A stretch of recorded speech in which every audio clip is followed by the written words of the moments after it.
di tengah-tengah kita, saudara. Ini waktu kita masing-masing berurusan dengan Dia. Ini waktu Anda dengan saya berurusan dengan Dia. Thank you Lord. Ya Rabbi syukuran. Pakai beberapa saat ini Anda dengan Tuhan sendiri. Kau dengan Tuhan sendiri. Jangan izinkan pikiranmu dibawa kemana-mana. Biarkan Tuhan mendekapmu. Satakara bersatakara, shikara bersatakara. My God, my God, my God, my God.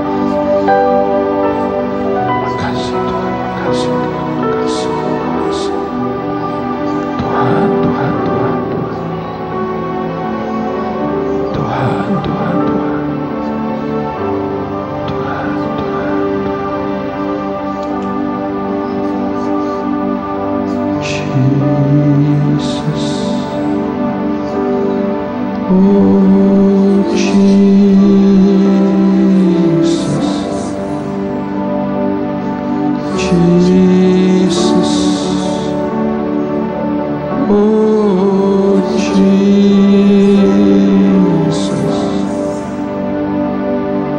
Jesus. Oh Jesus. Your presence makes me whole. Beberapa dari Anda terima pernyataan Tuhan malam ini. Saudara tahu kau harus sampaikan kepada yang lain. Sesuatu yang Anda lihat, sesuatu yang engkau tahu, yang lain perlu dengar. Saya beri waktu beberapa menit, cepat maju ke depan. Ada mikrofon disediakan, ceritakan dengan singkat apa yang Anda lihat. Yang lain terus berurusan dengan Tuhan. Dia belum selesai, dia belum selesai, dia belum selesai. Kalau Anda merasa saudara orangnya, cepat maju ke depan. Anda boleh cerita, saksikan dengan cepat. Thank you.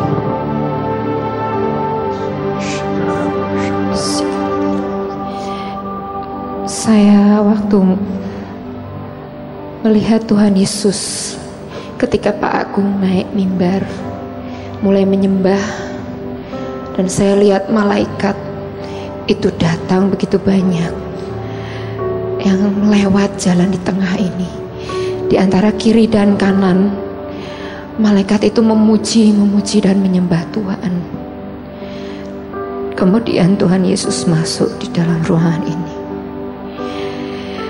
Dia begitu melihat satu persatu dan matanya berbinar-binar. Tuhan Yesus mendekati setiap dari kita. Dan Dia mulai membasuh kaki-kaki. Dan Dia mengatakan, semua debu-debu dari dunia ini Aku bersihkan kaki-kaki kalian.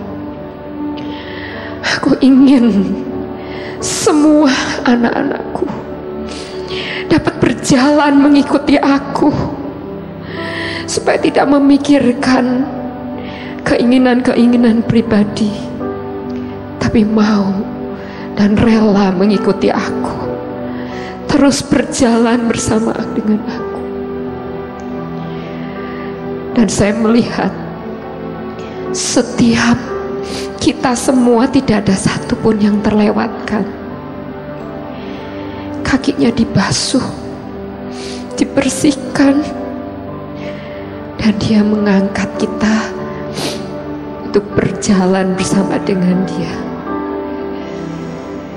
Dan saya melihat juga kita semua di bawah, dan Dia berdiri di altar di sini, dan Dia membawa kitab. Dalam kitab itu saya hanya melihat luarnya saja. Tulisannya adalah kitab Alfa dan Omega. Di dalam roh Dia berbicara, inilah kitab kehidupan. Di tangan kanannya dia membawa kitab itu, dan di tangan kirinya dia membawa stopwatch, sedang menghitung waktu detik demi detik. Dan Tuhan katakan, jangan sia-siakan waktu yang ada ini. Jangan sia-siakan waktu yang ada ini. Ingat, semua akan dicatat dalam kitab kehidupan ini. Mari terus berjalan bersama dengan aku. Jangan lagi memandang dunia ini. Ini adalah waktu-waktu yang begitu berharga, detik demi detik, Tuhan katakan. Karena stopwatch itu terus dipegang oleh tangan kirinya, dan tangan kanannya adalah kitab kehidupan yang terus dicatat oleh dia. Saya percaya Tuhan sedang menghitung waktu-waktu detik demi detik. Tapi dia juga tidak ingin satu anaknya pun akan terhilang. Makasih Tuhan. Itu penglihatan yang saya dapatkan pada hari ini. Terima kasih Tuhan Yesus. Kalau ada yang lain yang mau bagikan sesuatu yang Tuhan taruh, Anda boleh maju ke depan juga. Tadi aku lihat Tuhan Yesus jalan mengelilingi kita, dia cium kepala kita, terus dia bilang, aku ingin mengenal setiapmu lebih dari lagi. Terus Tuhan peluk, dia bilang, aku ingin mengasihi kalian lebih dari apapun.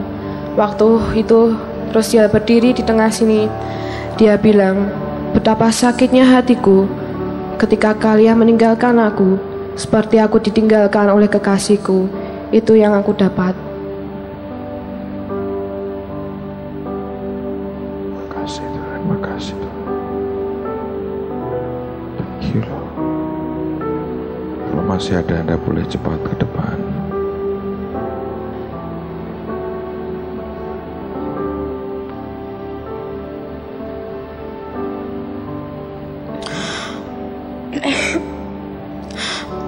Aku melihat Tuhan sujud di sebelahku, dan dia angkat kakiku, lalu kakiku dibasuh. Sudah itu. Ya, puji Tuhan.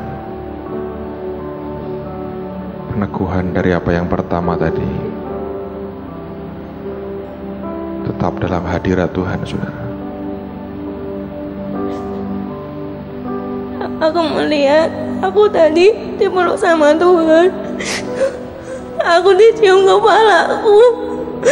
Tuhan ngomong kalau kita seharusnya datang sama dengan hati yang hancur. Tuhan ingin lihat kita datang dengan hati yang hancur. Tuhan sedih. Dia banyak sekali lihat anak-anaknya datang dengan hati yang hancur. Itu yang aku dapat. Tuhan Yesus. Satu lagi mungkin. Thank you.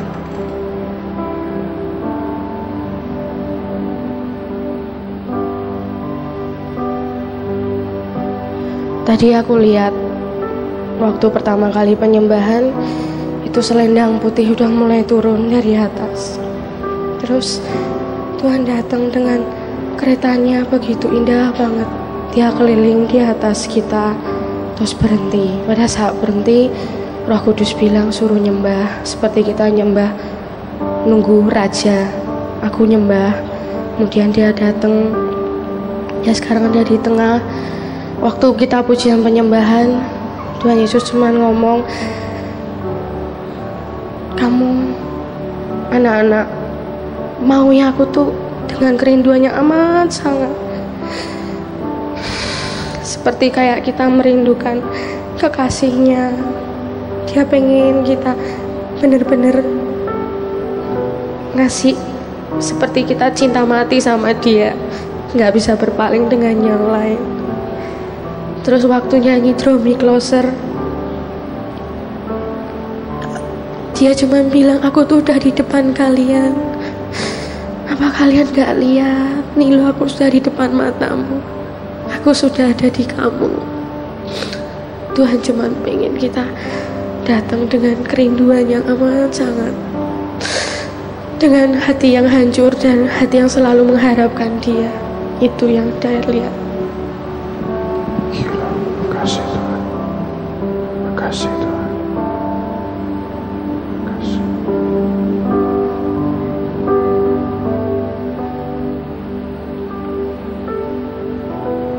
Tadi aku dapat Tuhan mau ngelakuin sesuatu yang luar biasa pada jemaat di sini. Tadi aku dapat Tuhan tuh lagi jalan-jalan ngelakuin yang buat kalian.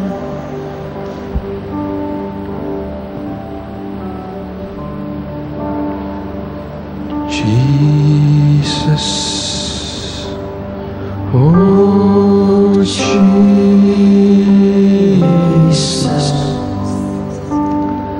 Jesus, oh Jesus,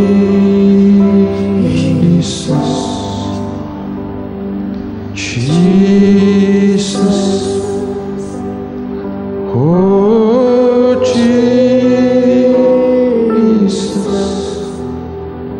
your presence makes me whole. Dan Tuhan, lanjutkan karyamu di tengah-tengah kami malam ini.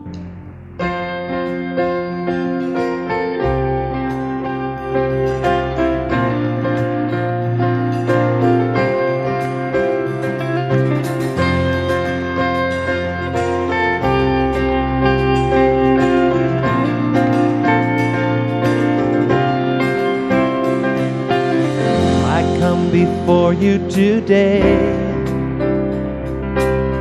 and there's just one thing that I want to say. Say it. Thank you, Lord. Thank you, Lord, for all you've given to me, for all the blessings that I cannot see.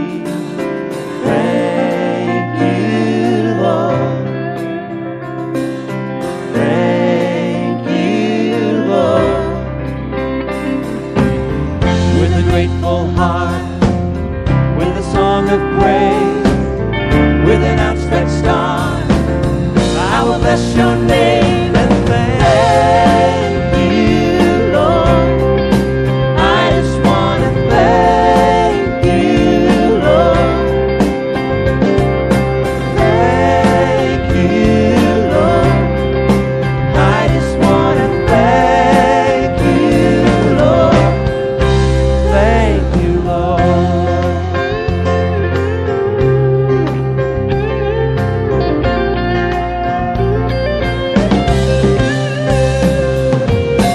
For all you've done in my life, you took my darkness and gave me your light. Oh, thank